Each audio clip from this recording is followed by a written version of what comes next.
La nueva apuesta de Michael Burry, la venta de Apple por parte de Warren Buffett, que ya los titulares lo anuncian así. Warren Buffett se deshace de acciones de Apple. Vamos a ver la realidad detrás de este dato porque es la temporada de 13Fs. Los 13Fs se presentan, un formulario que se presenta a la SEC por parte de los gestores en Estados Unidos que gestionan más de 100 millones de dólares. Y podemos ver las posiciones que tenían al cierre del último trimestre, por lo tanto, a cierre del año 2023. Vamos a ver enseguida los movimientos más importantes, tanto de la cartera de Warren Buffett como la de Michael Burry, porque está haciendo una apuesta significativa también en dos acciones en concreto.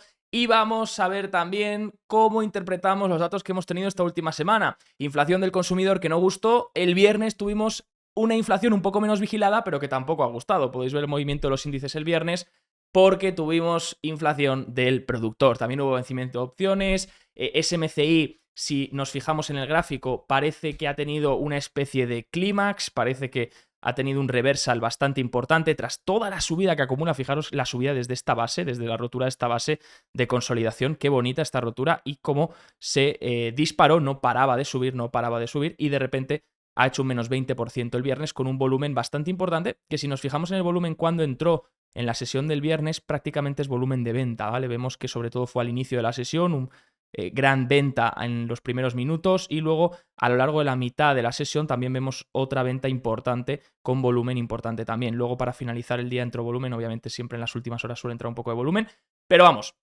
a ver qué podemos esperar porque también además de los datos de inflación que son importantes, donde sorprenden al alza ambos, tanto el consumidor como el productor, hemos tenido datos también relevantes que no se han comentado tanto esta semana. Ventas minoristas, producción industrial y uno que tenemos que hablar seriamente es el de la venta de construcción de nuevas viviendas, que ha colapsado en el último mes un 14%. Enseguida lo vamos a comentar, vamos a ver todo ello, pero antes, ¿qué estamos viendo en el mapa? Estamos viendo los últimos 7 días donde las magníficas, las grandes, las que lo han hecho súper bien en los últimos meses, en el último año, están recogiendo un poquito de dinero. Vemos caídas en Google, en Amazon, en Apple, en Microsoft.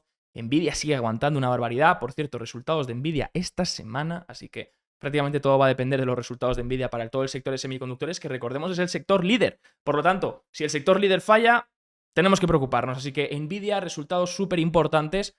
Y vamos a ver que los movimientos de opciones, el mercado de opciones ahora mismo espera un movimiento implícito de alrededor del 11-10%, ¿vale? Podríamos tener movimientos de doble dígito con los resultados, así que tenerlo en cuenta, porque ya sean buenos o malos, se puede mover el precio un 10% arriba o un 10% abajo, ¿vale? Tengámoslo en cuenta. Comunicaciones, también vemos recogida importante en Google y mientras tanto salud, que sigue súper fuerte. Vimos desde hace unos cuantos informes ya la rotura de máximos del sector salud, del XLV, y como veis sigue sumando una barbaridad todas las semanas. Energía que rebota un poquito, también debido a que los intereses han subido. Bancos que lo están haciendo genial, porque los bancos, sector financiero, excepto la banca regional, ¿vale? No me tiréis piedras ya, excepto la banca regional, por supuesto, porque ahí es donde están los miedos, en la banca regional, en qué va a pasar cuando se acaba el plan BTFP. Por cierto, ya hice un vídeo sobre eso, si lo queréis mirar. Y también en todo el tema del real estate comercial, que tengo pendiente otro vídeo, de todo el tema del renta inmobiliaria comercial, que ahí es donde también preocupa un poco. Pero bueno, banca, claro, mientras la economía mantiene y mientras los tipos de interés están altos, pues la banca se favorece, ¿no? Entonces, arranquemos rápidamente con el formulario 13F. Vamos a ver primero las posiciones de Michael Burry, de Warren Buffett y luego comentamos todo el tema macro y vemos también posicionamiento, estacionalidad, también qué están diciendo los indicadores y demás. Vamos con el formulario 13F, pero antes, bueno, abajo tenéis los capítulos por si os da igual esto y queréis pasar al siguiente. Pero antes, ¿qué es el formulario 13F? Bien, es un formulario presentado a la SEC por administradores en Estados Unidos que gestionen más de 100 millones de dólares, ¿vale? Si gestionas menos de 100 millones, no tienes que presentar el 13F. Por lo tanto, esto nos permite ver las posiciones de los grandes inversores, por así decirlo. Se presenta trimestralmente, pero hasta 45 días después del cierre del trimestre. Por lo tanto, justo estamos a partir del 15 de febrero, empiezan a presentarse los 13Fs del trimestre, del último trimestre de 2023. Nos muestra las posiciones de las acciones en mercados estadounidenses, que no en mercados extranjeros, no en posiciones en China, abiertas en Hong Kong o posiciones que puedan estar abiertas en otra parte del mundo. Nos muestra las posiciones en mercados estadounidenses. ¿Por qué aparecen las posiciones chinas, Javier? Pues porque son ADRs que cotizan en Estados Unidos, ¿vale? Nos muestran las posiciones de acciones en mercados estadounidenses a finales del trimestre. Esto es muy importante, a finales del trimestre. Por lo tanto, nos están mostrando lo que tenían a finalizar el último trimestre. Pueden haberse deshecho de ello al día siguiente. y nosotros seguiríamos pensando que lo tienen, ¿vale? Por eso es muy confuso el 13F, por eso es muy difícil de interpretar, porque a mí me dicen lo que tenían, en este caso el último 13F nos va a indicar lo que tenían los inversores a día 31 de diciembre de 2023. Pero claro, pueden haber vendido el 1 de enero. ¿Sabéis lo que os digo? Y entonces eso no constaría hasta el siguiente 13F, el siguiente trimestre, y 45 días después del trimestre. Por lo tanto, puede ser ideal el 13F para inversores que no tocan mucho sus posiciones, pero para inversores como Michael Barry, que están todo el día, todos los trimestres comprando y vendiendo cosas, pues es muy complicado seguirles, ¿no? ¿Qué no muestra el 13F? No muestra ni las posiciones cortas, ni las posiciones en el extranjero, ni muestra ciertos derivados o activos de deuda con vencimiento inferior a 60 días, ¿vale? Así que importante lo que es el 13F para entenderlo, porque hay mucha gente que a veces se lía un poco con este formulario. Básicamente, ¿qué tenemos que ver de Michael Barry? Bueno, ¿qué es lo que ha vendido? Lo primero, se deshace de muchas empresas, o reduce más bien porcentaje muchas empresas, como puede ser, por ejemplo, Real, Booking, SBLK, la de comunicaciones, y sobre todo cierra al completo todo esto. Cierra al completo Stellantis, ¿vale? Cierra al completo HPP de Real Estate y cierra la put que tenía de SOX. SOX es el ETF de semiconductores, es como el SMH, parecido al SMH, aunque con otra serie de empresas. Y el SOX, pues básicamente había abierto una put, por lo tanto una opción de venta sobre este ETF Michael Barry el anterior trimestre. Y aquí nos consta que en este último trimestre del año 2023 ya no tenía esas opciones put, pero puede haberlas vendido a principio del trimestre pasado o a mitad del trimestre pasado, lo que sea. Obviamente el SOX ha subido muchísimo, por lo tanto sus put habrán caído en valor una barbaridad, pero no sabemos exactamente cuándo ha vendido. También importante que vende sus put de Booking. Ya dijimos en la última vez que esto podía ser una cobertura en el tercer trimestre, ¿vale? Así que bueno, que sepamos que, sobre todo, importante que se deshace de esa put de SOX, de la apuesta en contra de los semiconductores. Se deshizo de ella en el último trimestre de 2023, ¿vale? No sabemos exactamente cuándo. ¿Qué ha comprado? ¿Qué ha comprado Michael Barry?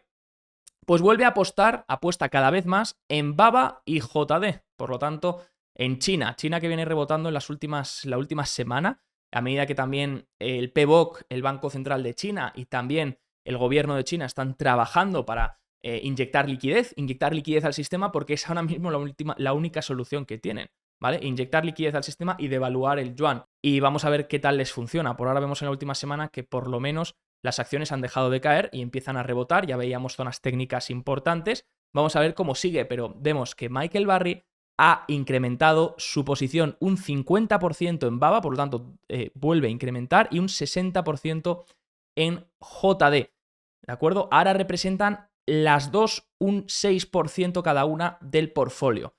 Aporta también nuevas posiciones, un montón de nuevas posiciones. Todo esto son nuevas posiciones, ¿vale? Para que nos hagamos una idea, por si las queréis mirar. Ahí tenéis los tickers: Cuartea, Big, Toast.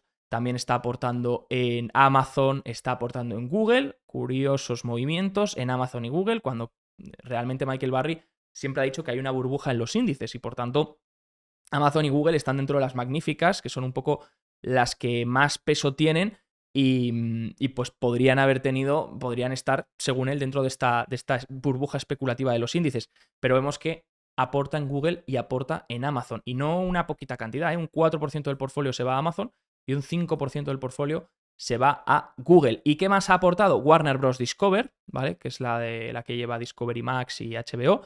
Bueno, ha aportado también. Ya estuvo en Warner Bros. Discover hace un tiempo, es una spin-off de AT&T y de Discovery, y ya estuvo aquí en esta empresa, pero ahora parece ser que la ha vuelto a añadir. Fijaros, ya estuvo First Time Own, nos pone aquí la primera vez que compró esta empresa en el Q2 de 2023. Vale, ya estuvo en ese momento, por lo tanto vuelve a comprar. Como veis, Michael Barry es muy de, con una empresa, comprar y vender, comprar y vender, comprar y vender.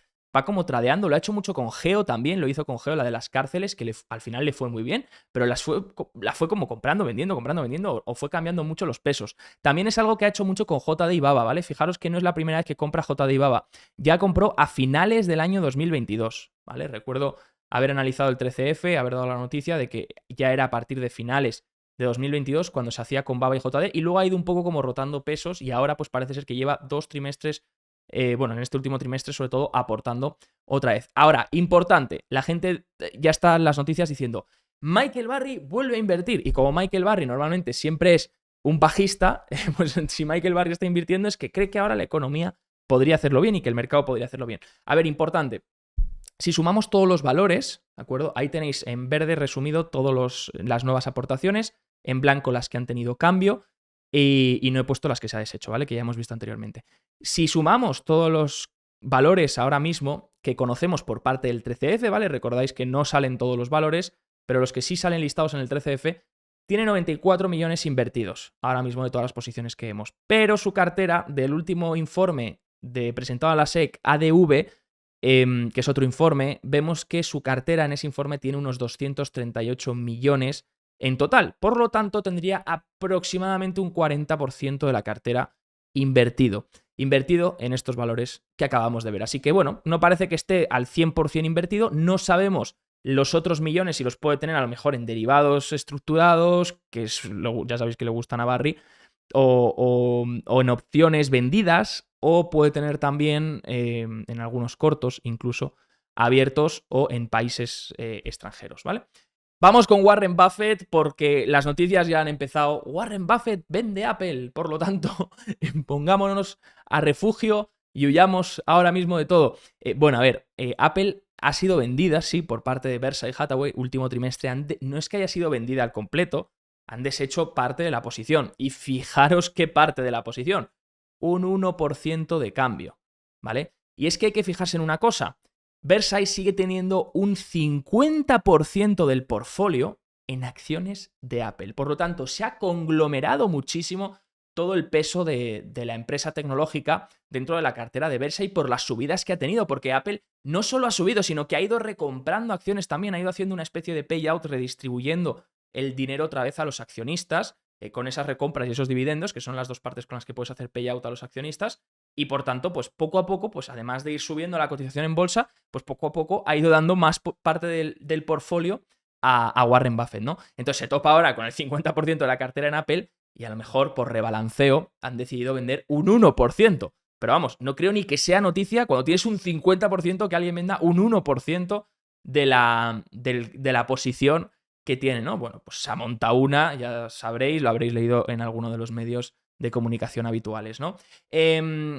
HP se deshace de bastantes acciones de HP, un 77% de cambio, importante. Acciones que ya había comprado a partir de inicios de 2022 por primera vez y que bueno, empieza a deshacerse fuertemente, ¿vale? Parece ser que no están contentos con la parte de HP y bueno, se deshacen también de parte de Paramount, ¿vale? Paramount que bueno, a diferencia de Netflix no lo ha hecho tan bien, ¿vale? Para ser streaming también, pero compite obviamente en un sector muy complicado donde ha sorprendido muchísimo Netflix, ¿vale? Fijaros que Warner Bros. Discover también podría competir en ese segmento, que es la que ha comprado ¿cómo se llama? Michael Burry. Y bueno, aquí pues vemos que Warren Buffett pues, se deshace de Paramount.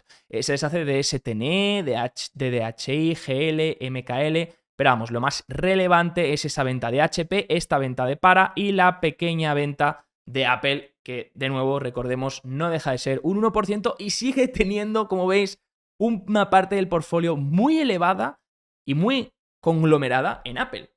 Y este porcentaje de portfolio en Apple no lo tenía antes, hace unos cuantos años tenía un 30 y algo por ciento, ¿vale? Así que como veis aquí los cambios, importante, añade, si vemos lo que añaden Chevron, ¿vale? Añaden Chevron, por lo tanto empezamos a ver otra vez a Warren Buffett mantener sus aportaciones a las energéticas y como vemos aquí la venta de HP, la venta de Paramount y la pequeña venta de Apple. Si hablamos de los datos macroeconómicos, vemos que sobre todo el CPI era lo que sorprendía, donde veíamos que, bueno, pues que salía peor de lo esperado en el 3,1%, se esperaba un 2,9%, los servicios rebotaban otra vez, rebotaba también la vivienda, el shelter, por lo tanto eso no gustaba mucho a Wall Street, veíamos fuertes caídas ese día del CPI y de repente al día siguiente y a los 2 días mejoraban los índices y lo volvían a hacer bien. De hecho lo tenemos aquí, si nos vamos a los mercados, lo podemos ver en diario. Vemos esta caída fuerte del 1,37 en el SP con el dato de CPI y luego a los 2 días siguientes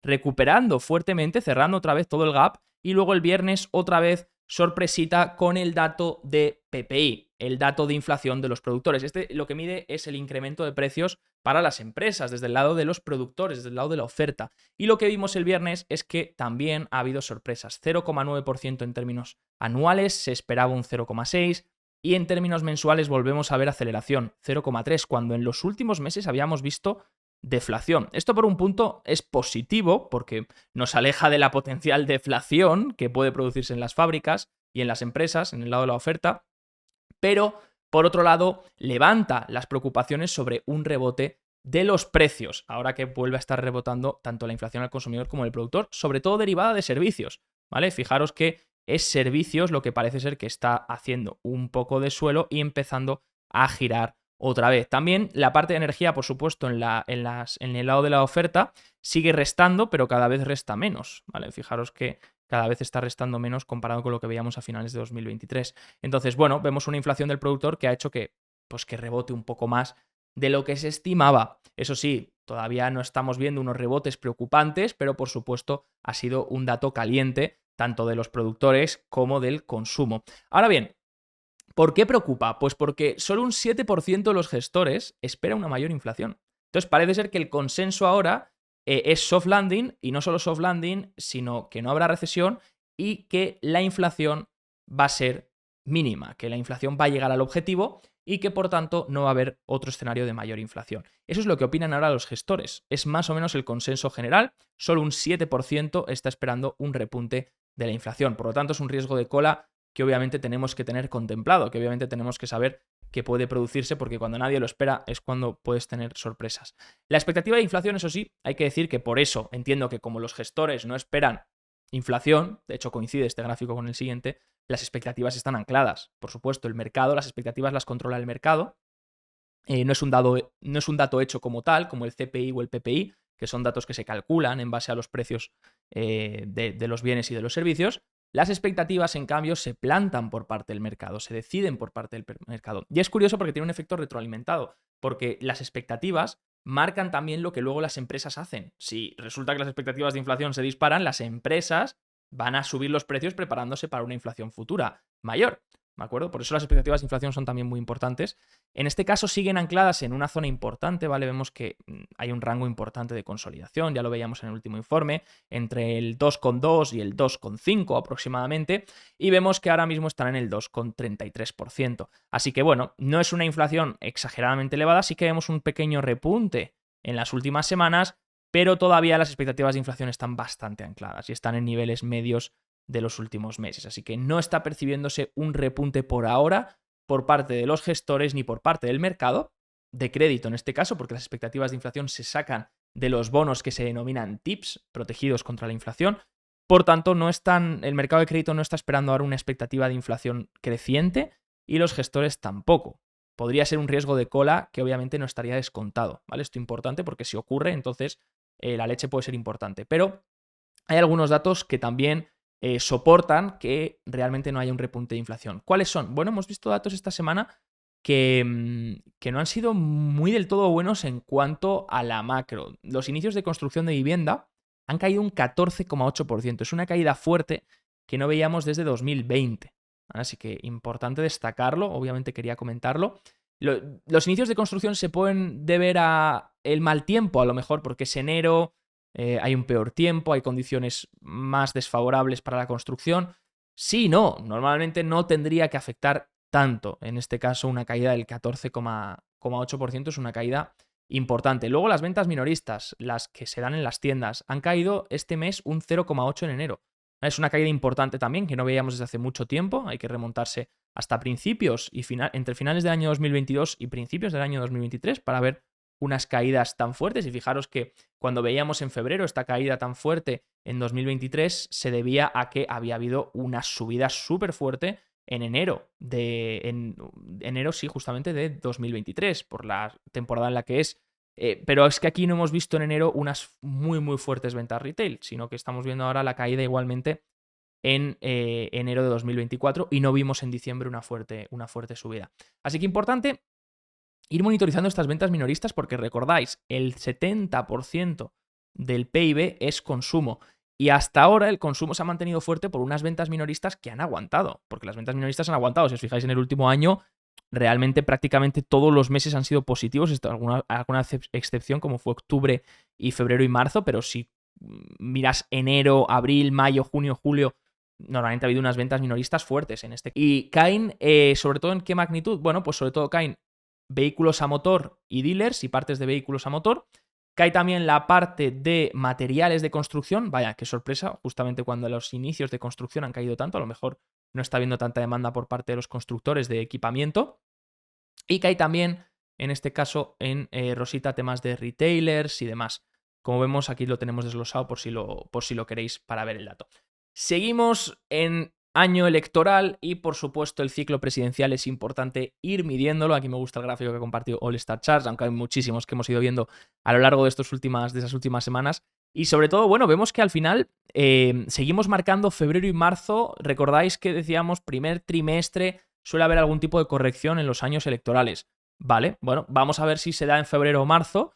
Por ahora no se está dando. Por ahora ha habido catalizadores de sobra, como por ejemplo el del lunes de CPI, para que los índices se girasen y no lo han hecho, ¿vale? Han aguantado la semana más o menos bien. Sí que es verdad que con la caída del lunes y del viernes ha habido cositas feas, pero la semana se ha aguantado. De hecho, las small caps han girado drásticamente con respecto a lo que hacían el lunes, ahora lo vemos, a respecto a cómo han cerrado el viernes, pero tenemos que seguir abiertos a que podría haber algún tipo de corrección potencial en estos primeros meses del año, en los 3 primeros meses del año. Podrá ser en marzo, podrá ser finales de febrero. Recordéis además que si vemos febrero en años normales, todos los años de febrero, suele ser un mes estacionalmente muy débil. De todas formas, esta primera mitad del mes está siendo muy fuerte.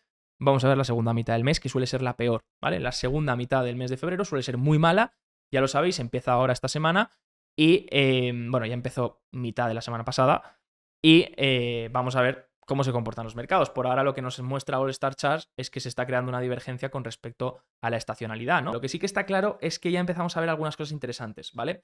Clímax por parte de SMCI, que venía subiendo fuertísimo, se gira con un 20% de caída.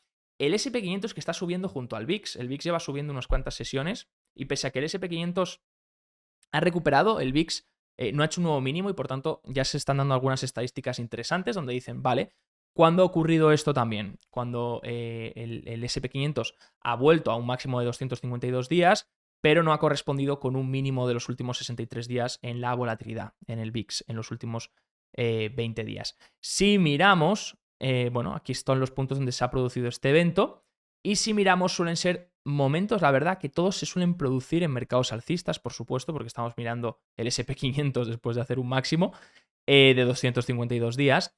Pero si os fijáis, en algunas ocasiones, pues la tendencia ha seguido, en otras ha habido algún tipo de pauta correctiva. Si miramos la estadística de Sentiment Trader, al final lo que dice es que de una semana a un mes podemos tener un poco de cuidado en cuanto a la media. No hay caídas significativas, no son caídas importantes, son más bien consolidaciones o algún tipo de pullback, donde la probabilidad de acabar en positivo es menor al 50% de una semana a un mes, pero que luego a 3, 6, 12 meses vista incluso sigue siendo, incluso es positivo, ¿vale? Con un 77% de los casos en positivo.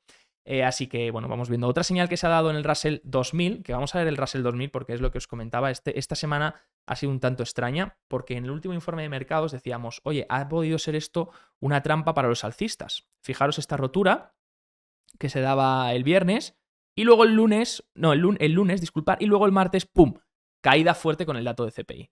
Caída fuerte del 4,11%, parecía que se había dado una falsa rotura aquí, un engaño, todo el mundo se rompe, todo el mundo se pone largo y ¡pum!, te lo tiro y ya te engaño y empezamos otra vez para abajo. Pero, porque claro, ya sabéis que las small caps lo hacen fatal cuando los intereses suben, tienen una duración muy elevada y por tanto fijaros que cuando los intereses suben, las small caps, de hecho, vienen subiendo desde el 27 de diciembre y ahí es cuando las small caps realmente han dejado de subir. Fijaros, 27 de diciembre fue cuando hicieron techo y empezaron a consolidar por aquí. Lo que pasa que ahora parece ser que pese a que la tendencia de los intereses ha sido seguir al alza y marcar nuevos máximos desde el 27 de diciembre, el IWM en cambio está aguantando un poco mejor. Fijaros, 27 de diciembre, ahora el IWM sí que está mejorando sus días anteriores, ¿vale? Sí que está subiendo por encima de sus días anteriores. Así que curioso, cuanto menos que se está comportando con una resiliencia un poco mayor para el rebote que ha habido de los intereses del 10 años. Fijaros la rotura, ¿vale? Se producía, se engañaba y luego se volvía a producir. Por lo tanto, engaño a los alcistas, engaño a los bajistas y vuelta a rotura. ¿Puede volver a ser un engaño? Sí, es lo malo de esto. Pero ahora lo que me esperaría es la rotura de los 205, ¿vale? Los 205 es la rotura importante porque volveríamos a ponernos por encima del nivel que se alcanzó el 27 de diciembre. Ya hemos esperado un poco a medias tras las subidas del final de año 2023, por lo tanto las medias ya están. Parece ser que se está haciendo una especie de patrón de volatilidad contraída, el VCP, ¿vale? Parece que se está contrayendo bastante la volatilidad, aunque aquí se ha vuelto a esparcir un poco.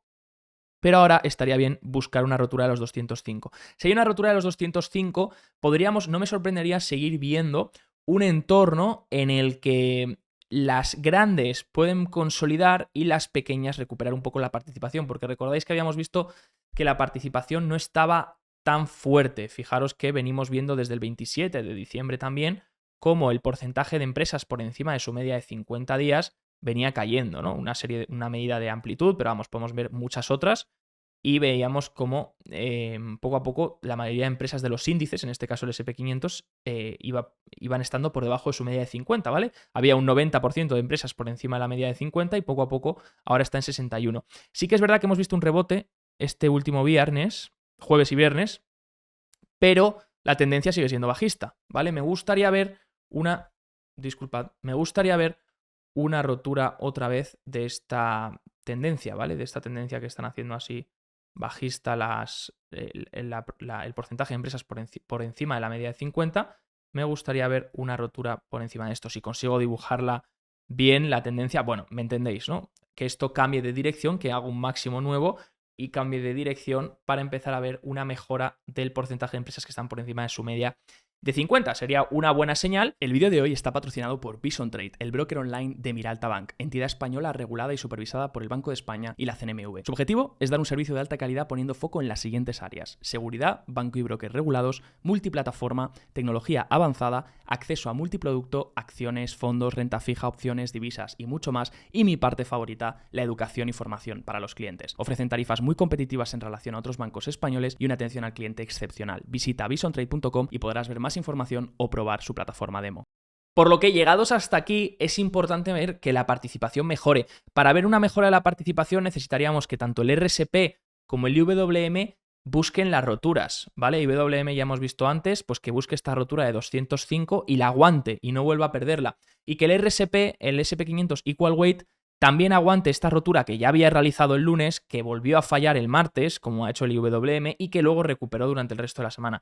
Pues lo ideal sería mantenerse por encima de este nivel, de los $161, y si lo consigue, sería bueno para la participación. Mientras tanto, los índices generales, bueno, importante que no se acumule distribución. Este viernes no se acumuló porque hay un menor volumen.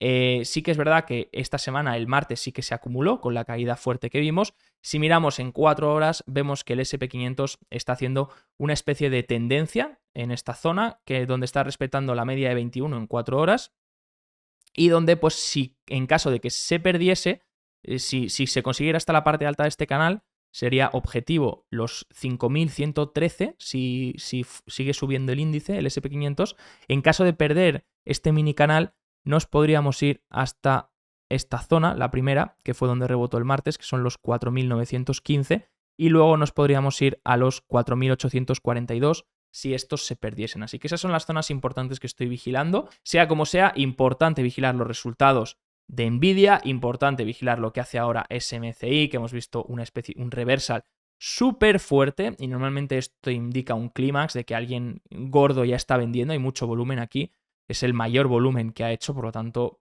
aquí ya hay una venta fuerte, no ha habido ningún tipo de búsqueda de cerrar la vela. Vamos a ver qué pasa el lunes. Lunes no, porque el mercado está cerrado. Vamos a ver qué pasa el martes. Yo por ahora, mi posición en este caso, porque hemos dicho muchas cosas, es bastante neutral tirando a con cautela, ¿de acuerdo? Se han acumulado unos cuantos días de distribución más, entonces sí que es verdad que creo que los índices podrían seguir subiendo, pero empezaría a ser cauteloso, no solo por la estacionalidad, que apunta que puede haber algún tipo de pauta correctiva, sino también porque necesito ver más pruebas de las confirmaciones de amplitud. También podríamos mirar activos de riesgo, recordáis ese PHB que ha vuelto a romper, vamos a ver si consigue mantenerse por encima, y High Yield que ha aguantado la media de 50, este nivel muy bajo, pero me gustaría ver una rotura de High Yield al alza para confirmar y quitarme dudas. Si High Yield rompiese al alza, rompiese los 77, el IWM y el RSP mantienen por encima de máximos, entonces el IWM rompiendo los 206, disculpad, y manteniendo por encima, y el RSP rompiendo máximos y manteniendo por encima, entonces es una mejora drástica de participación y risk-on que no necesariamente vendrá acompañada de una subida de los índices generales. Los índices generales podrían mantenerse un poco más tranquilos mientras el resto empieza a participar más. Vamos a ir viéndolo, pero importante sin duda esta semana los resultados de Nvidia que podrían dar sorpresas a la parte de semiconductores, donde ya hemos visto SMCI girarse drásticamente. Así que un ojo a todo esto, iremos actualizando por supuesto todas las noticias, todos los movimientos, todo lo que hacen los gráficos en los próximos días. No olvides dejar un buen like si te ha gustado el vídeo, suscribirte y acceder al curso gratuito si quieres aprender más. Te dejo abajo el curso gratuito por si quieres unirte y acceder a las 10 clases que te mandamos a tu email. Un abrazo y nos vemos.